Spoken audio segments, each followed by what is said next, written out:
और चलिए अब बिहार की राजनीति की बात करते हैं। कभी बिहार के मुख्यमंत्री रह चुके हम पार्टी के जीतन राम मांझी का क्या एनडीए से मोह भंग हो चुका है? क्या जीतन राम मांझी एक बार फिर से एनडीए को छोड़ने का मन बना रहे हैं? क्या है जीतन राम मांझी का गेम प्लान? ये सारे सवाल खुद जीतन राम मांझी के बयानों से ही उपजे हैं।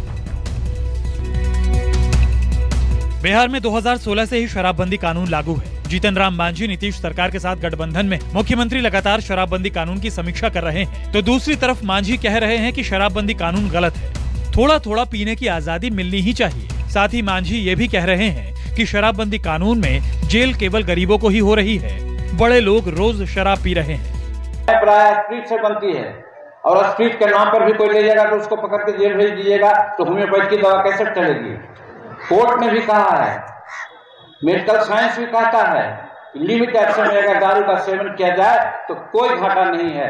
हम यही कहना चाहते हैं, सरकार के साथ हैं तो भी कहना चाहते हैं कि माननीय मुख्यमंत्री जी, आप इस लाइन तक जो हमने कहा वहां तक आप संशोधन कीजिए और शराब नीति को आगे बढ़ाइए, हम भी उसी का पक्ष हैं। जीतन राम मांझी ने दूसरा हमला ब्राह्मण समुदाय के लोगों पर किया, जो बीजेपी का कोर वोटर माना जाता है। मांझी ब्राह्मण समुदाय के खिलाफ अब शब्द कहने से भी नहीं चूके। हमारे गरीब तबके के लोग में धर्म की परायणता ज्यादा आ रही है। सत्यनारायण पूजा का नाम हम लोग नहीं जानते थे, लेकिन साला अब हर जगह हम लोग का टोला में सत्यनारायण स्वामी की पूजा होती है। और इतनों में शर्म लाज नहीं लगता हम लोग का कि पंडित हैं तो नहीं खाएंगे बाबू, आपको हम दे देंगे। सवाल यह है कि मांझी ऐसा कर क्यों रहे हैं? उनका आगे का गेम प्लान क्या है?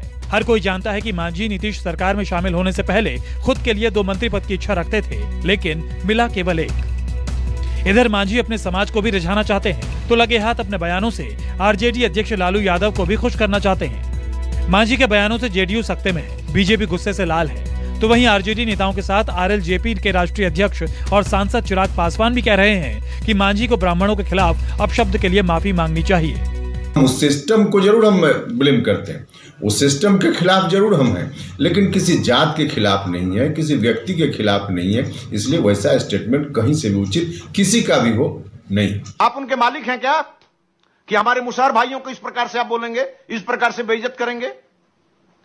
वो पूजा कर रहे हैं, करने दीजिए। आप नहीं करते हैं, मत करिए। मुस्लिम धर्म अपनाना चाहते हैं तो चले जाइए, कौन रोका है आपको?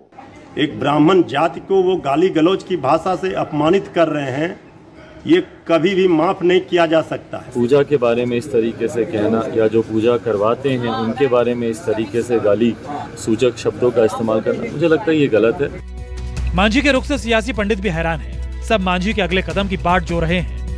गठबंधन में एक साथ रहने के मामले में जीतन राम मांझी का ट्रैक रिकॉर्ड काफी खराब है और हाल के दिनों में उनका जो बयान आ रहा है उससे यह साफ संकेत मिल रहा है कि अब जीतन राम मांझी का एनडीए से मोह भंग हो चुका है।